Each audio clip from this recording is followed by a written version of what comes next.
ನೀವ್ ನೋಡ್ತಾ ಇರ್ತೀರಾ one India Kannada YouTube channel. ನಾನು ರಾಶ್ಮಿ. ಕೂಸ್ ಹುಟ್ಟಕ್ ಮುಂಚೆ ಕುಲಾವಿ ಹೋಲ್ಸಿದ್ರಂತೆ, ಹಾಗಾಯ್ತು ನಮ್ ಕೃಷ್ಣ ಅವ್ರ ಕತೆ. ಕೃಷ್ಣ ಅವರು ಇನ್ನ ಬಿಜೆಪಿ ಸೇರೇ ಇಲ್ಲ, ಆಗ್ಲೇ ಬಿಜೆಪಿ ಪರ ಚುನಾವಣೆ ಪ್ರಚಾರಕ್ಕೆ ನಿಂತಿದ್ದಾರೆ. ಎಂ ಕೃಷ್ಣ ಅವರು ಕಾಂಗ್ರೆಸ್ ಬಿಟ್ಟು ಅದೆಷ್ಟೋ ದಿನಗಳಾಯ್ತು, ಇನ್ನೇನು ಬಿಜೆಪಿಗೂ ಸೇರ್ತಾ ಇದ್ದಾರೆ. ಮಾರ್ಚ್ 15 ಅಥವಾ 16ರಲ್ಲಿ ಯಾವತ್ತಾದ್ರೂ ಒಂದಿನ ಬಿಜೆಪಿಗೆ ಸೇರಲಿದ್ದಾರೆ. ಆದ್ರೆ ಅದಕ್ಕೂ ಮುಂಚೆ ನಿಮ್ಗೆಲ್ಲ ಗೊತ್ತಿರೋ ಹಾಗೆ ಈಗ ಗುಂಡ್ಲುಪೇಟೆ ಮತ್ತೆ ನಂಜನಗೂಡು ವಿಧಾನಸಭಾ ಚುನಾವಣೆ ಇನ್ನೇನು ಶುರುವಾಗ್ತಿದೆ. ಅದಕ್ಕೆ ಎಂ ಕೃಷ್ಣ ಅವರು ಪ್ರಚಾರ ಮಾಡೋಕೆ ನಿಂತಿದ್ದಾರೆ. ಇತ್ತೀಚೆಗೆ ಕಾಂಗ್ರೆಸ್ಗೆ ಗುಡ್ ಬೈ ಹೇಳಿರೋ ಮಾಜಿ ಸಿಎಂ ಎಂ ಕೃಷ್ಣ ನಾನು ಆಗ್ಲೇ ಹೇಳ್ದಂಗೆ ಮಾರ್ಚ್ 15 ಅಥವಾ 16ರಂದು ಬಿಜೆಪಿ ಸೇರ್ತಿದ್ದಾರೆ. ನವದೆಹಲಿಯ ಬಿಜೆಪಿ ಕಚೇರಿಯಲ್ಲಿ ಪಕ್ಷದ ರಾಷ್ಟ್ರೀಯ ಅಧ್ಯಕ್ಷ ಅಮಿತ್ ಶಾ ಸಮಕ್ಷಮದಲ್ಲಿ ಕೃಷ್ಣ ಬಿಜೆಪಿ ಸೇರ್ತಿದ್ದಾರೆ ಅಂತ ತಿಳಿದು ಬಂದಿದೆ.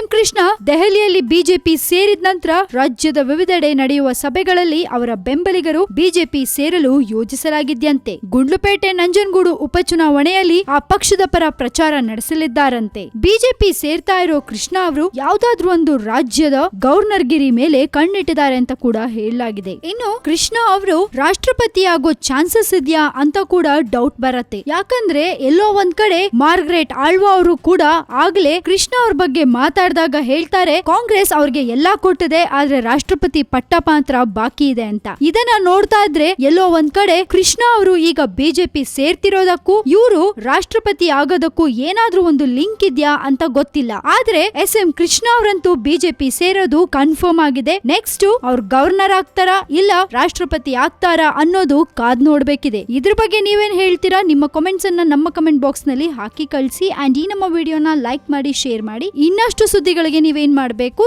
One India Kannada YouTube channel ಅನ್ನ ಸಬ್ಸ್ಕ್ರೈಬ್ ಮಾಡಬೇಕು.